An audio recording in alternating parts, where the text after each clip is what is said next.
Happy Madaraka Day. It is the first day of June. President William Ruto presided his first and the country's 60th Madaraka Day celebrations. Ruto highlighting some of his achievements 1 year into office and the strides the country has made since independence. President William Ruto yet again defending the proposed Finance Bill 2023, more so the housing levy, which he has termed contributing to the fund is a moral obligation for Kenyans in the formal employment. But first,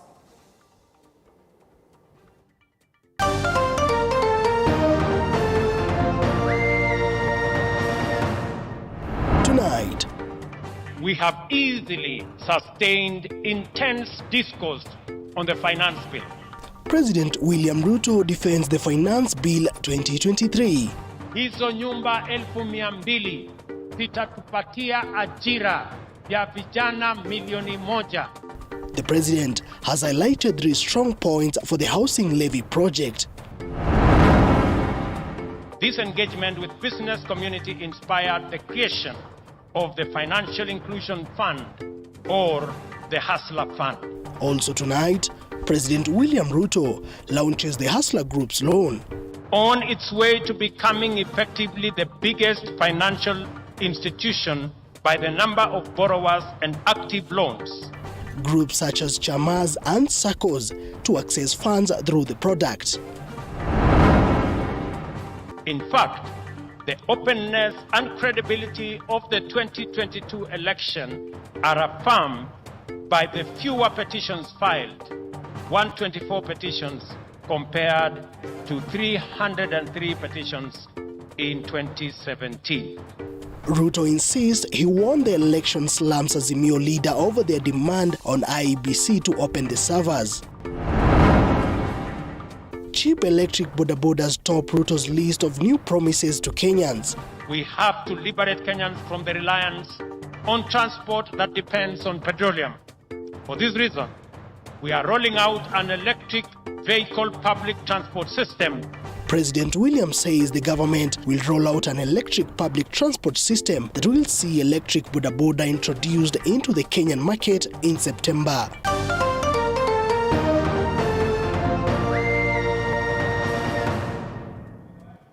Glad you have joined us here on TV47 News Tonight on this day, the 1st of June, the year being 2023. Welcome to the broadcast. My name is Moige William. Now, starting off our broadcast this night, President William Ruto has hailed the finance bill for generating a positive national conversation throughout the country. This, contrary to the petitions received in the last 8 days of public hearing by the Committee on Finance, in which several groups that appeared before the committee quashed the housing levy and the value-added tax on petroleum products. Ruto has defended the housing levy, saying it is a contribution towards decent house ownership and creation of employment. Flora Limuki reports. President William Ruto has weighed in on the controversial finance bill that has sparked a national debate, with Kenyans lamenting over overtaxation at a time when majority are struggling to put a meal on the table. Ruto claims that the debate on the Finance Bill 2023 has been an issue-oriented and devoid of divisive ethnic issues. The opposition has strongly differed with some of the proposals in the bill, saying they contradict the Kenya Kwanza manifesto anchored on bottom-up economic model. Hizo nyumba 200,000 zitatupatia ajira ya vijana 1,000,000. Zitatuwezesha kampuni zetu za simiti, kampuni zetu za chuma, wale wanaotengeneza viti, wale wanaotengeneza milango, wale wanaotengeneza madirisha, watajumuika na tutakuwa na nafasi ya kupanga na kutengeneza ajira katika taifa letu la Kenya. Contrary to the president's opinion on the bill, a total of 889 submissions on the Finance Bill 2023 have been submitted to the National Assembly's Committee on Finance. However, the National Assembly clerk Samuel Njoroge did not disclose the number of persons or organizations opposed to the bill. Out of this, 756 were sent through email, while 133 were made before the committee by various entities and individuals. In the submissions, the 16% value-added tax on the petroleum products and the 3% housing levy are the proposals with the highest petitions. We want to encourage you that millions of Kenyans, desirous of economic prosperity, are fully behind you. We want to encourage you that many Kenyans, though quiet, have confidence that the measures you have come up with will improve the welfare of the Kenyan people.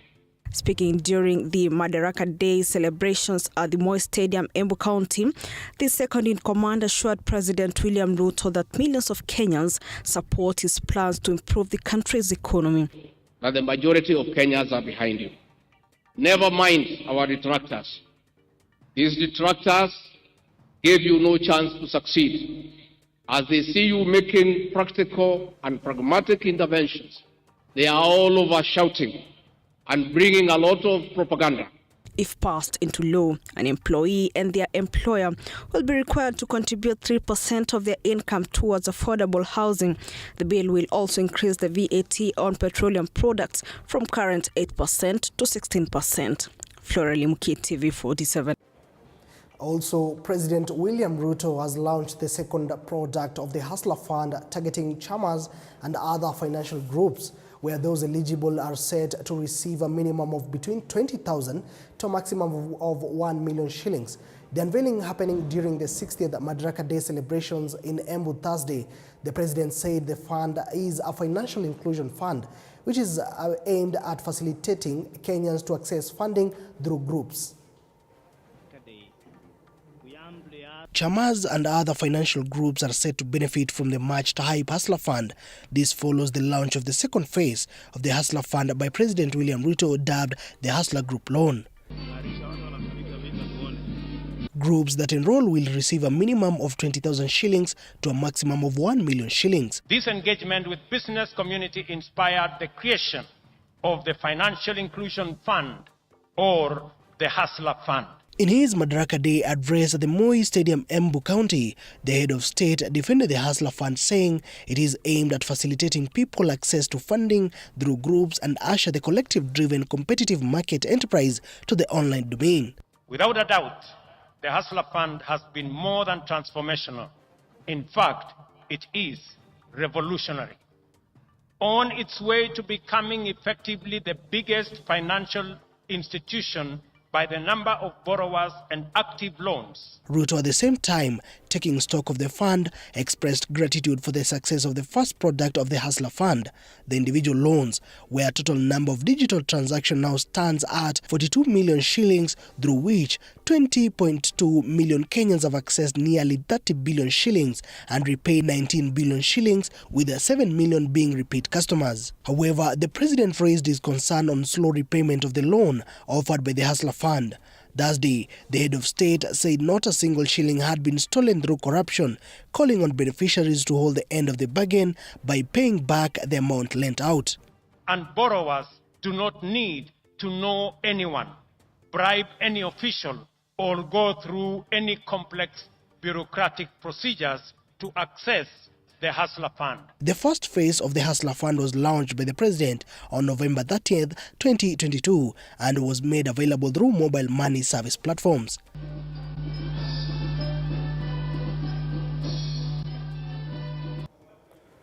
Now to the politics of the day. During the Madaraka Day celebrations, President William Ruto has seemingly answered Azimio One Kenya Brigade over their persistent calls to have IEBC servers opened, saying he won the August 9th 2022 general election fair and square. Speaking while he graced the 60th Madaraka Day celebrations in Embu County, the head of state said IEBC servers do not require any opening since the election's results were transmitted openly, saying the 2022 election remains to be one of the most credible elections in the history of Kenya's election. Elizabeth Mutuku reports.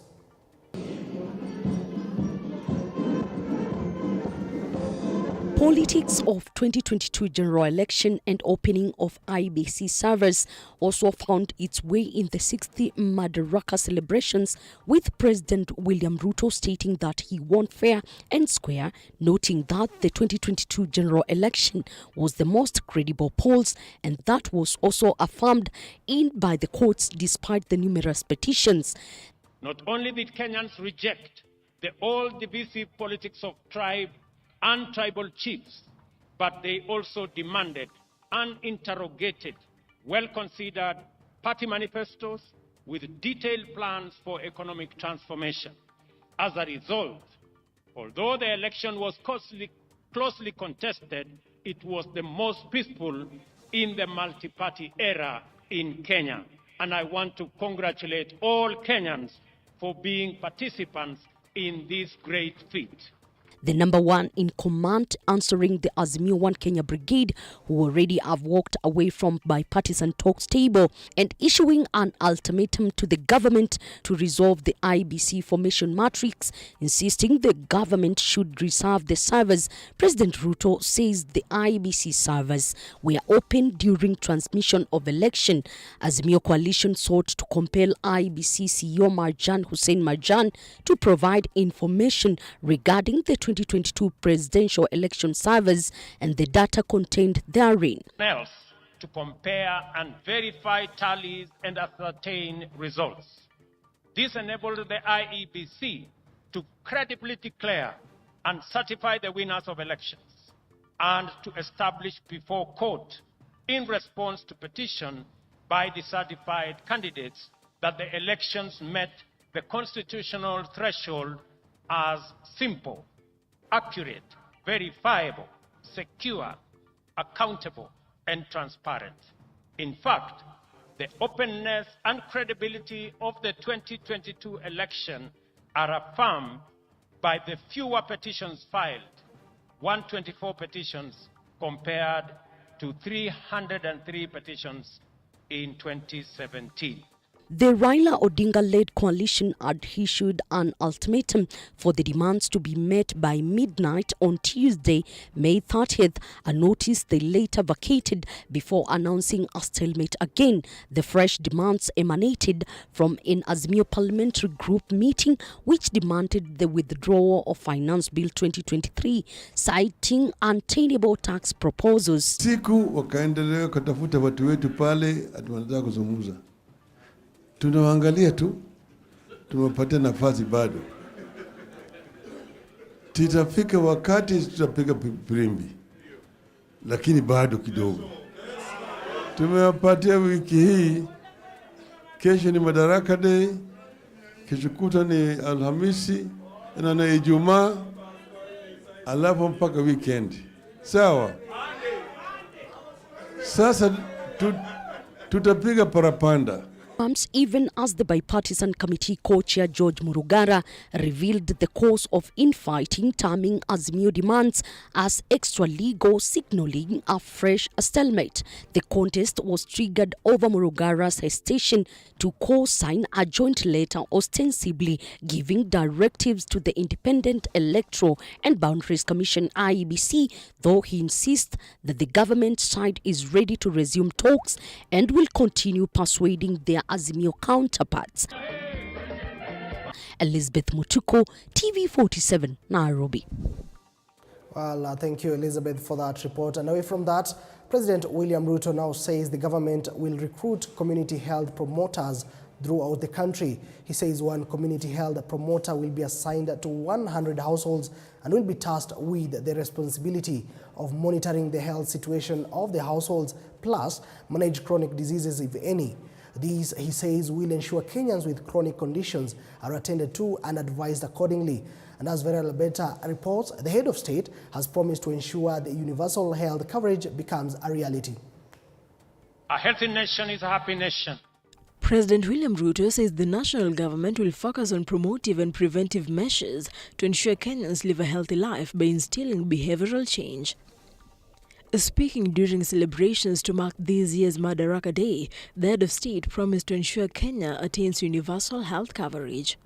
We are committed to deliver universal health coverage that enables every Kenyan attain dignified health care at the minimum cost of subscription fee. Ruto says a community promoter will be assigned to 100 households and will be mandated to visit Kenyans in their homes to establish if they have any conditions that need to be managed professionally.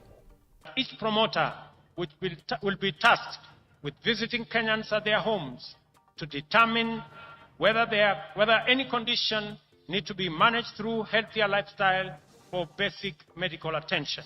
They will also be tasked with enabling patients with chronic conditions manage their medication, diet, and general well-being. He said reforms are underway at the National Health Insurance Fund (NHIF) to ensure Kenyans receive effective healthcare management. We are committed to do affordably, inclusively, and in a manner that enables Kenyans to receive quality medical attention from the comfort of their homes.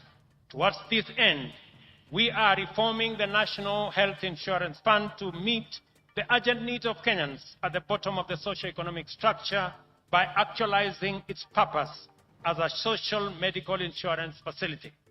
This comes after failure by the insurer to remit money to the private health facilities for April to June 2023 quarter. In a statement earlier this week, Brian Lishenga, the chairman of the Rural Private Hospitals Association, said, and I quote, "As a result of the board's failure to honor its financial commitment, the health facilities under the RUFA are left with no other recourse but to issue an immediate notice that beneficiaries of the NHIF capitated schemes will be required to make cash payments to access services effective from May 31st, 2023. A healthy nation is liberated from human suffering and empowered to pursue their livelihoods and dreams without the hindrance and underperformance associated with ill health." Vera Alberta, TV47, Nairobi. Away from the day's event from Embu County, let us switch gears, and Madaraka Day celebrations were marked in several parts of the country, with the county governors petitioning the national government to disperse county funds on time to ensure better service delivery. Here is Chichi Josephine with the Madaraka Day Celebrations Counties edition. Despite not making it to the national celebrations to mark the 60th Madaraka in Moi Stadium, Embu County, Kenyans celebrated in their respective counties in style.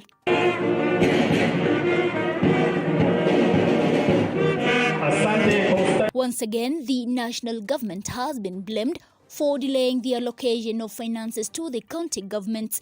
County bosses saying this has greatly affected the activities in the county governments. In Trans Nzoia County, Governor George Natembeya has expressed his disappointment, saying these may create more challenges on the devolution system. Jambo ambalo tunasi national government, na mimi naona Mheshimiwa Bisau yuko hapa. Tafadhali hao wangwana watupatie pesa kwa wakati. Kwa sasa kuanzia mwezi wa 3, mwezi wa 4, mwezi wa 5, saizi ni mwezi wa 6.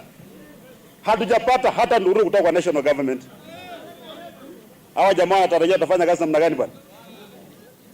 Alafu wafanyakazi wa afya wakipiga kelele wanasema county government imeshindwa. Tumeshindwa namna gani na hakuna fedha?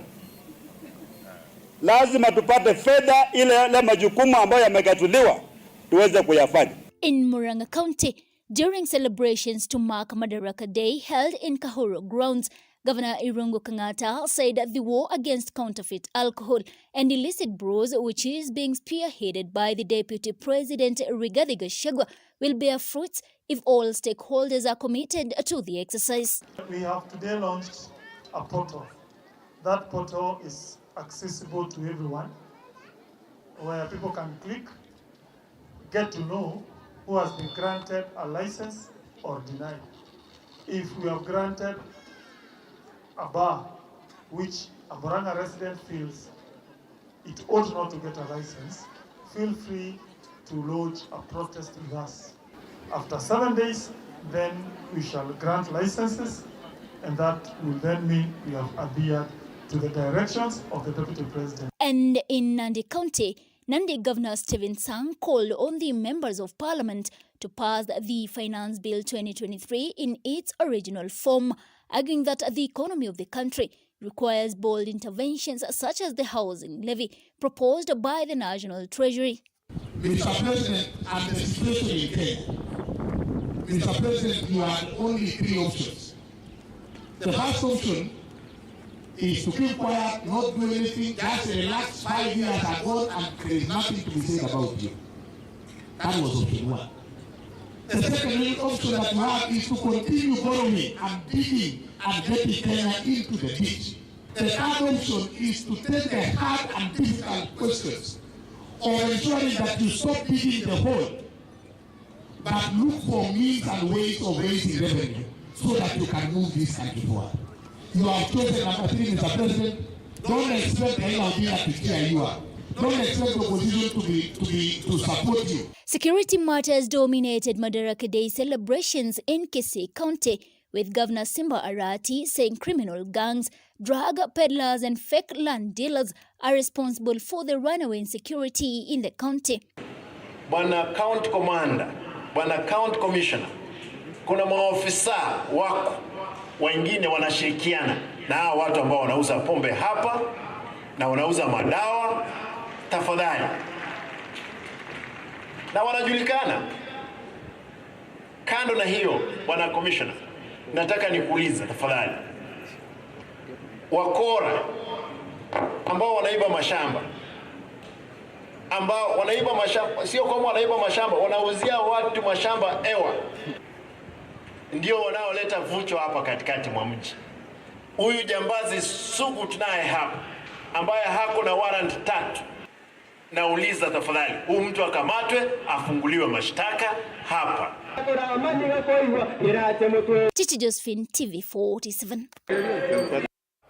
Briefly, let's take a look at what transpired today in Embu, where the 60th Madaraka Day celebrations were marked with a pomp and color at the renovated Moi Embu Stadium Thursday. The audience braved the scorching sun to glance in at the traditional folk songs and the military parades, among other entertainment sites. Stanley Nyaringita reports.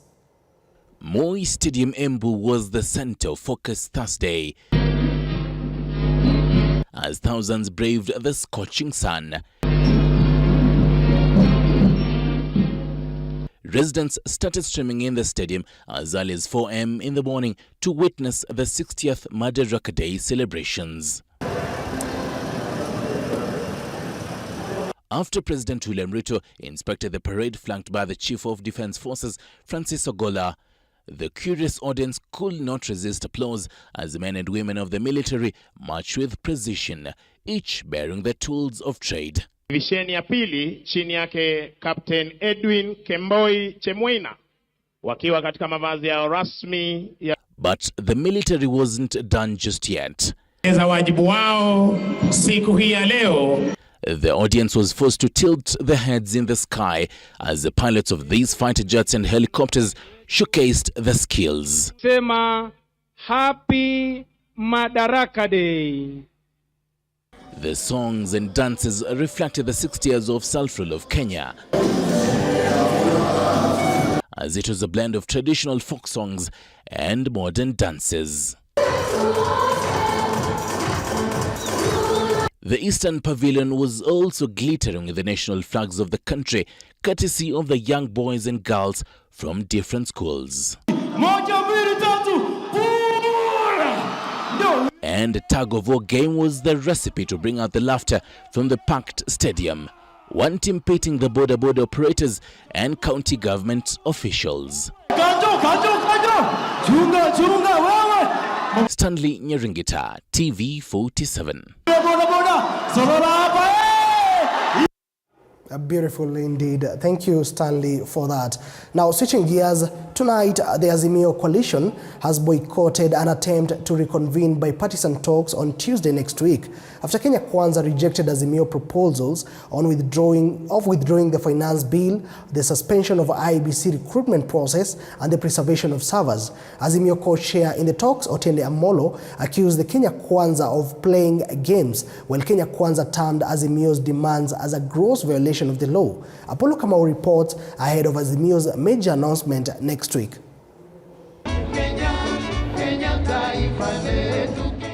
Hopes of a return to the dialogue table between Azimio and Kenya Kwanza bipartisan teams appeared to have reached a dead end, with both sides retreating to hardline positions. This is after Azimio co-chair in the talks, Otiende Amolo, said he will be unavailable next Tuesday after an invite by Kenya Kwanza co-chair George Murugara. The boycott was triggered by Kenya Kwanza's response to Azimio parliamentary group meeting resolutions on Tuesday on the withdrawal of the finance bill as a condition for the talks. Murugara said, and I quote, Honorable Amolo did also request us to consider other issues discussed in the Azimio PG, but we are of the view that those matters are not on the table now and are not yet subject of discussion at the present moment in time. This includes the demand for the withdrawal of the finance bill, which demand arose for the first time. Jana tuliwaambia hii maneno imefika mahali sasa naonekana inakwama. Lakini sasa mkitaka tumepatia nyinyi masaa machache. Kama nataka kutumuza tuko tayari. Usiku wakaendelea kutafuta watu wetu pale wanataka kuzungumza. Tunawaangalia tu, tumepatia nafasi bado. Tutafika wakati tutapiga firimbi, lakini bado kidogo.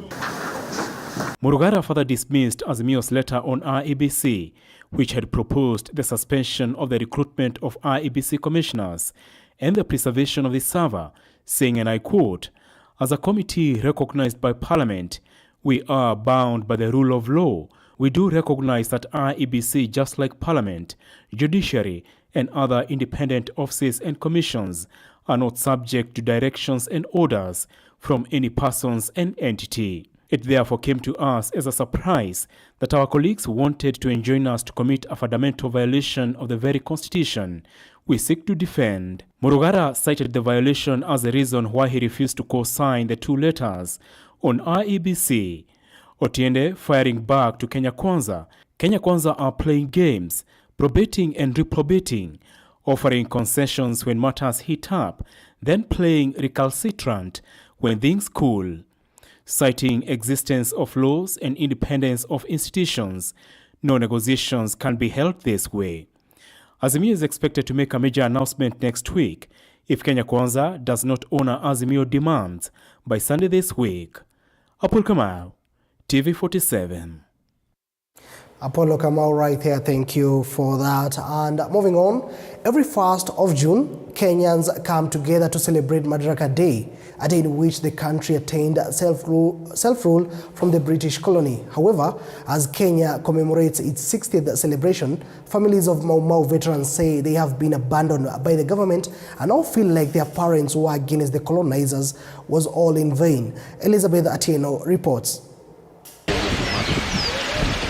Ololunga area in Narok County is home to over 300 children of the Mau Mau veterans. We arrive at the humble home of 80-year-old Samuel Ole Naimondo. Despite his old age, Naimondo can vividly recall how his late parents hid him and his siblings in a forest to evade the British colonizers. Kwa hivyo tuliona tu nchi imepoa na tukakaa vizuri. Lakini mbeleni hatulali. Usiku na mchana ndio hawa wamekuja.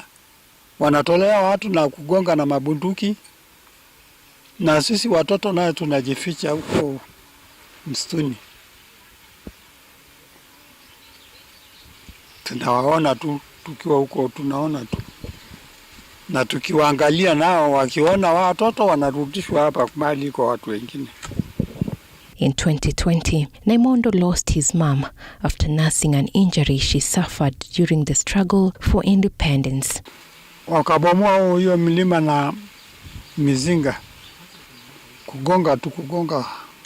Hatujui kama waliua watu ndani, hatujui, lakini walipiga kwa muda. 70-year-old Elizabeth Carrier tells us for 60 years now, she has had nothing to celebrate during Madaraka Day, as the day only reminds her of how her parents were mistreated, arrested, and then killed by the colonizers. Tuliteswa sana, tulikuwa turali, mioto inawaka usiku, tunasikia maduru mamishinga ilikuwa inalia kulia.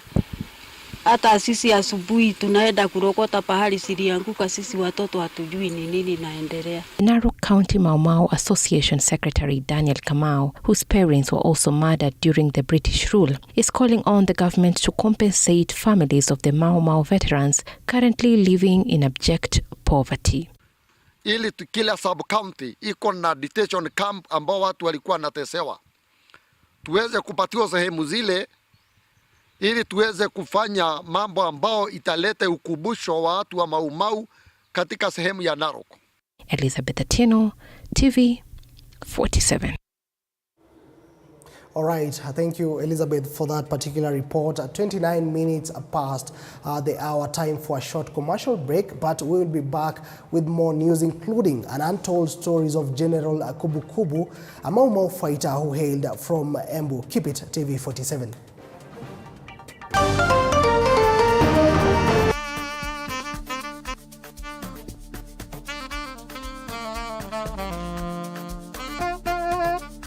For the biggest of guests, from politicians to entertainers to content creators to whichever kind of a person you want to think that you'd want to see on the show, this is the place to be.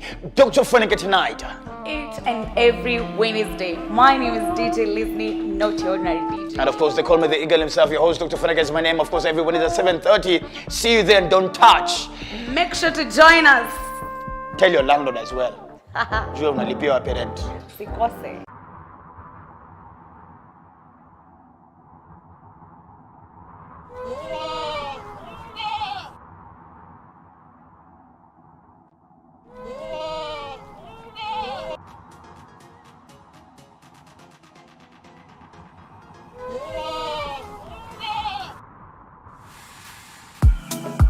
From politics, health, cooking, relationships, and entertainment. Join Linda Alela every weekday from 6 a.m. to 9:30 a.m.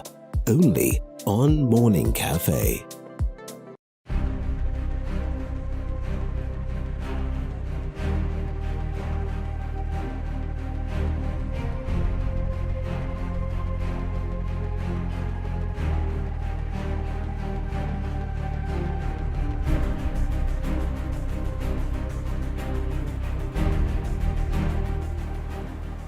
Your health is not just about going to the hospital. Your health is about prevention, it's about what you eat, it's about where you live. For this reason, the Body Garage Show exists. The part of the brain that deals with communication. It's called primary hypertension, which means that we don't find a reason for that.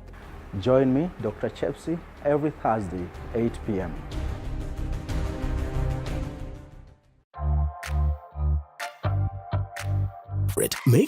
Hello and welcome to yet another edition of Beyond the Limit. We have not even scratched the surface when it comes to knowledge about disability.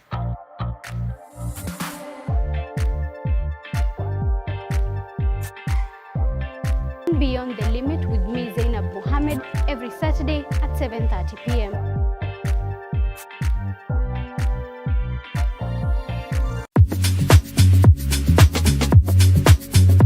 You know what pops in my house more than the rainbow? Walls. You know what I love between me and you? Whereby when super space. Don't worry, dishes. No one is doing me either. Hey, not much. Just hanging around. Pull yourself together. Enough on the jokes. Let's talk about real estate. Catch The Realtor every Tuesday at 6:30 p.m. It is time to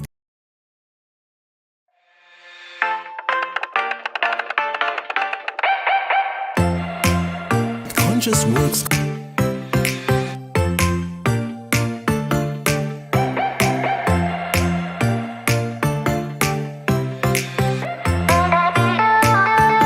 Want to learn? For the first step, we are going to draw out the balloons. As you can see, we have balloons on our birthday cards. Have fun. Then catch Kids on the Block every Saturday at 9 a.m.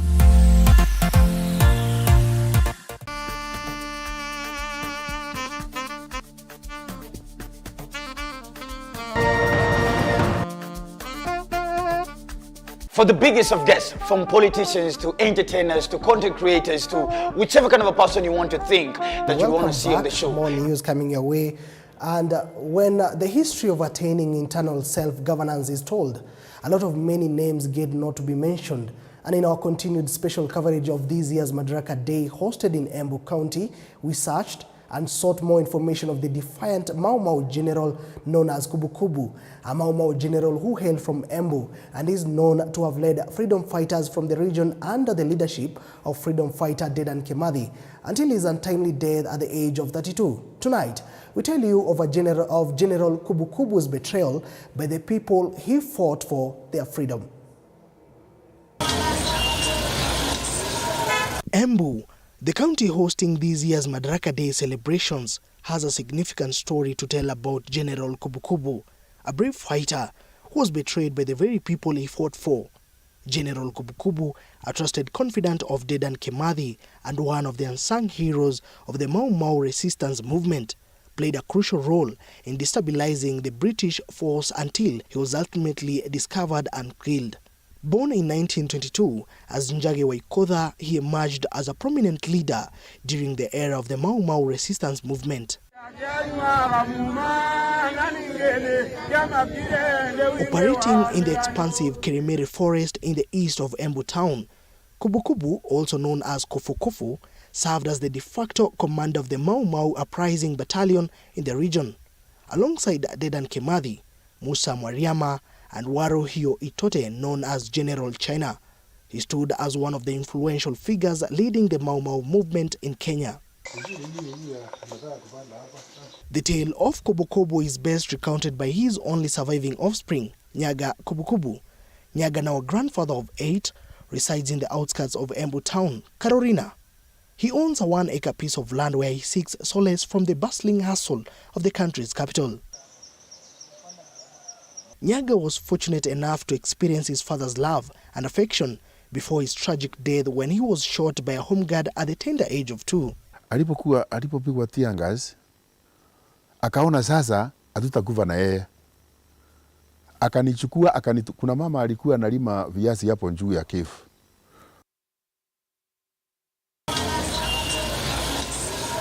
Embu, the county hosting this year's Madaraka Day celebrations, has a significant story to tell about General Kubu Kubu, a brave fighter who was betrayed by the very people he fought for. General Kubu Kubu, a trusted confidant of Dedan Kimathi and one of the unsung heroes of the Mau Mau resistance movement, played a crucial role in destabilizing the British force until he was ultimately discovered and killed. Born in 1922 as Njage Waikotha, he emerged as a prominent leader during the era of the Mau Mau resistance movement. Operating in the expansive Kirimiri forest in the east of Embu town, Kubu Kubu, also known as Kofu Kofu, served as the de facto commander of the Mau Mau uprising battalion in the region. Alongside Dedan Kimathi, Musa Mwariama, and Waro Hio Itote, known as General China, he stood as one of the influential figures leading the Mau Mau movement in Kenya. The tale of Kubu Kubu is best recounted by his only surviving offspring, Nyaga Kubu Kubu. Nyaga, now a grandfather of 8, resides in the outskirts of Embu town, Carolina. He owns a 1-acre piece of land where he seeks solace from the bustling hustle of the country's capital. Nyaga was fortunate enough to experience his father's love and affection before his tragic death when he was shot by a home guard at the tender age of 2. Alipopigwa tear gas, akaona sasa hatutakufa na yeye. Akanichukua, kuna mama alikuwa analima viazi hapo juu ya kefu. Akanitupa hivi, yani na mkono, alikuwa na nguvu sana. Akanitupa hivi basi nikaanguka kwa hiyo mileo. Nasikia ati mimi nilijificha na huko chini kwa mileo. Serikali kakuja inapita, inakimbia inapita, saa nyingine inanikanyaga na siongei. Wakaenda wakamtoa, akainua mkono, hata alipoinua mkono walimshuti. Wakamuua. Kubu Kubu, meaning heavy thud, a name that represented his strong build and distinct sound of his footsteps, successfully guided the community for over a decade, defending their lands and families against colonial aggression. The settlers from the colonial regime faced fierce resistance in Embu.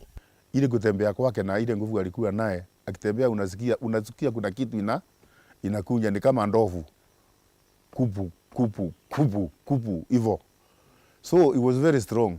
General Kubu Kubu operated from Kirimiri Forest Hill, located in Mokore sublocation. Nyaga recalls how his father spent his days organizing attacks on colonial outposts from within the caves, carrying out successful raids throughout the nights. This heavily forested hill served as a strategic location for their operations. Under Kubu Kubu's leadership, the Mau Mau orchestrated numerous successful raids on colonial outposts in Embu. Serikali ya wakati hiyo ilikuwa imeandika mauniforma na huku nje. Wanataka kujua Mau Mau ni nani, mtu kama huyo mkubwa wa Mau Mau anajificha wapi, anafanya wapi, juu wakiwa wanatafuta na serikali wauawe ama washikwe wapelekwe njera. Wakiona wewe umenajificha mahali fulani, wakiwa naenda kwa serikali, wanaenda wanasema mtu fulani yako mahali fulani, aende wachukue. Kama sasa vile maefala alifanywa. Kubu Kubu's rise to prominence earned him respect from the people of Embu and fear from the colonial oppressors. He became a Mau Mau general and gained recognition from Dedan Kimathi, who led a larger faction of the other side of Mount Kenya. Wakati alienda kwa Dedan Kimathi kumpelekea report, nikasikia huko kukatokea vita. Kulipotokea vita, akaambiwa na Dedan Kimathi, sasa hata kama ulikuwa unakuja kusukua silaha upeleka huko, utaenda huko kwanza. Kwanza tutatandika hawa, utusaidie kupigana na hawa, alafu tukimaliza hii vita wewe urudi kwenu Embu ukawakilisha watu wako. Sasa vita ilipotokea huko, akaambiwa ni Kimathi, tupigane hii kwanza. Sasa wakatandika wasungu huko, wakawapiga. Nasikia aliperform vizuri sana mpaka mbusi yake akaendelea, Kimathi akafurahi na yeye. Sasa akaambiwa, wewe hakuna kitu kingine tutakupea ya kukurudishia asante, tutakupea msichana. However, just as he rose, his death followed after betrayal by his own people. Accumulating enemies within the community, Kubu Kubu was tasked with punishing those considered traitors, natives who provided information to the colonial forces. He carried out his duty ruthlessly, sparing no women or children found collaborating with the colonial forces. According to Nyaga, Kubu Kubu's body was dragged through Mukore and Gathande villages, where local women were forced to gather firewood for his burning. It is believed this is the very last hideout for General Kubu Kubu before the colonial government caught up with him. Eventually, his captors lynched him, and women and children were coerced into witnessing this gruesome spectacle. As the body turned to ashes, the place where it occurred, now owned by Njagi Warufas in Kenjukoma, northeast of Embu, serves as a reminder marked by a tree planted in Kubu Kubu's memory. Hii ni mti ambaye inabarwa sana sababu ya mvua. Na pia si mti wa kukauka ovyo ovyo. Na tena hii mti walipanda kumark the site ile huyu mzee huyu Kubu Kubu alichomewa, kwa sababu alichomewa pale na wakaweka landmark. To keep the memories of a fierce dedicated fighter from the Embu community, an established modern boarding primary school in Kubu Kubu's honor was put up. Now that we know General Kubu Kubu had fought for freedom, wanted to liberate his people, wanted his people to be free, they came up with an institution that would similarly have the same effort, whereby the children in the local community, in the entire Embu, will have or would have maybe get liberated from illiteracy, disease, poverty, after undergoing or after acquiring the skills and attitudes from this particular institution. Coincidentally, the school's deputy head teacher finds it significant to work at the institution, which is a living memory of her mother, who witnessed the shooting of this unsung hero. My mother was one of the people who were taking food for these freedom fighters in the forest and around the area. So that night, when he was arrested, my mother was there and she was observing. She was not very, as she was telling me, she was not very grown up, but that thing put a fearful thing in her mind. Despite the Madaraka feat being held in Embu this year, the community has urged the government to do more in celebrating and preserving the spirit of Kubu Kubu. As a tribute to his legacy, Embu Town has dedicated a street and a shopping center in his honor. Similarly, in Nyeri Town, a road bears the name Kubu Kubu. Furthermore, in Runyenjes Town, his name proudly adorns the main street. Notably, even in the heart of Tanzania's Serengeti National Park, there stands the luxurious Kubu Kubu tented lodge, serving as a reminder of his indomitable spirit. Interesting there. Now, let us switch gears, and Smarch Foundation, a program that will help to close the gap of unemployment among the youth, has been officially launched. President William Ruto's daughter, Shalin Ruto, in collaboration with different stakeholders, among them Dr. Professor Simon Gisharu, who is the founder of Cape Media and the chairman of Mount Kenya University, officially launched Smarch Foundation, which will empower youth in agriculture using modern technology. Take a look. For humanity, every household spends about 54 to 60% of their income to get food. So we're looking at the long-term strategy and how do we involve the young people in farming. Why? Recently I attended a potato conference happening here in Kenya, and I was very sad to find that most of the farmers were actually older people, and it's not a bad thing.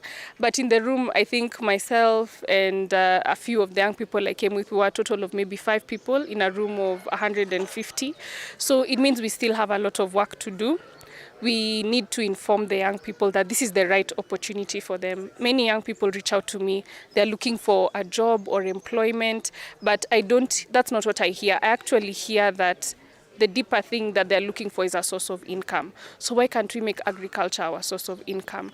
And therefore, any initiative that is geared towards encouraging our young people to venture into agriculture as a potential for getting jobs and areas of earning income, it is really a very good initiative for us to support.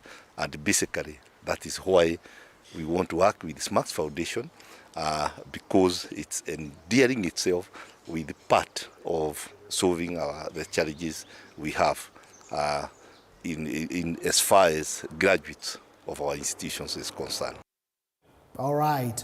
Also here on TV47 News Tonight, we have been trying to something very interesting that has been picking pace here in the country, matters about electric public transport. And tonight here on set, we are joined by none other than Albin Wilson, who's the Chief Product and Strategy Officer at TROM, to help us understand and also interrogate this particular matter where in the country it has been picking pace. Thank you for making time for us here on TV47 tonight. Absolutely, it's my pleasure to come by here, and happy Madaraka Day to you. Happy Madaraka Day, all right. Now, starting off from Madaraka Day, during President Ruto's speech today in Embu, while commemorating the 60th Madaraka Day here in the country, he mentioned something, or rather he announced the introduction of electric motorcycles by September, and also electric public transport, which will bring down the cost of transport. It begs the question, how viable is this? Well, I think at Rome, we really focus on electric mass transit solutions, such as boda bodas and matatus, that we actually design, develop, and deploy here in Kenya already today. And so we've proven that it is viable, and we can actually, for a boda boda driver, we can increase their income by doubling it daily with our vehicles. All right. Yeah. Of income, how affordable are electric vehicles in terms of purchase and also maintenance? Well, so we actually have partnered with a financing solution, so we can deploy them much easier to the public and make them much more affordable. And so with that financing solution, you actually lower your cost, operating cost from day one, which is, amazing. Mm-hmm. Maybe could you provide some of the insights when it comes to operational cost of electric buses, motorbikes, compared to the conventional ones? Well, so operating an electric boda boda compared to a petrol one is around 76% cheaper than a petrol motorcycle. And that's with less maintenance than a petrol motorcycle as well. So really it's game changing, especially with Kenya's renewable grid and, affordable electricity compared to petrol. All right. Then I'd like to pick your mind on this particular matter. Then talking about the cost, saving cost, maybe are there any cost savings associated with the use of electric vehicles or motorcycles, as you say, such as reduced fuel expenses or even matters maintenance cost? Yeah, so I mean, at Rome, we really allow users to charge their vehicles anywhere they like. So we offer, rental of batteries and home charging, which really democratizes the ability to run electric motorcycle, or in our public transport solutions with our electric buses, we deploy them with charging infrastructure. And yeah, I think the reduction in electricity tariffs is really helping to accelerate the progress of the electric mobility space. Yes, talking of charging facilities, it brings me to the next question of how accessible and reliable are these charging stations, particularly in some of the remote areas within the country? Well, this is why it's important, right? So we can actually charge our motorcycle from any outlet where you charge your phone. So that's as accessible as where you charge your phone. And for the buses, we try to, plan the chargers on the existing routes that are predefined for the matatu owners. And so really making it very, very accessible. Talking about charging and accessibility, the question of range and battery life comes into play. Then how do electric motorbikes, or rather buses, perform in Kenya's talk of geographical and climate conditions, noting that they are diverse from one area to the other area? Well, I think this is what Rome has really, really focused on. We've spent, 1.5, 2 years on research on specific use cases and designed our motorcycle specifically for the use case in Kenya and East Africa.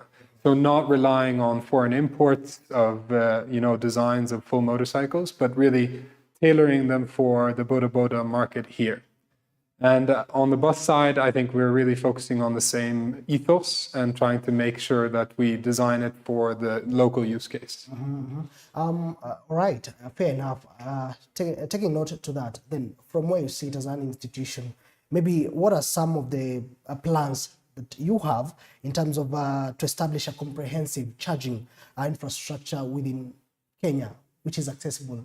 Well, so we allow for home charging, right? So that means that the charging infrastructure is everywhere for our boda boda. And then we make it more flexible by deploying, charging stations and battery rental stations. And so, this Thursday we launched 3 of our first Roam hubs. The first one's in East Africa and Africa. And we're really focusing on deploying more of those over the coming year. So it's a really exciting time for Nairobi and electric motorcycles. Let me put you on the spotlight. Yeah. Electric buses and motorcycles are often considered as more expensive compared to the conventional counterparts. Then how do companies like yours plan maybe rather to address the cost of disparity to make electric mobility affordable for the commoner in Kenya, as you have heard the President William Ruto stating that these will make the cost of transport come low. And then there is the discussion of electric buses and motorcycles being expensive. Well, I think, this is in recent years, since 2010 approximately, the price of batteries have dropped by 90% or so.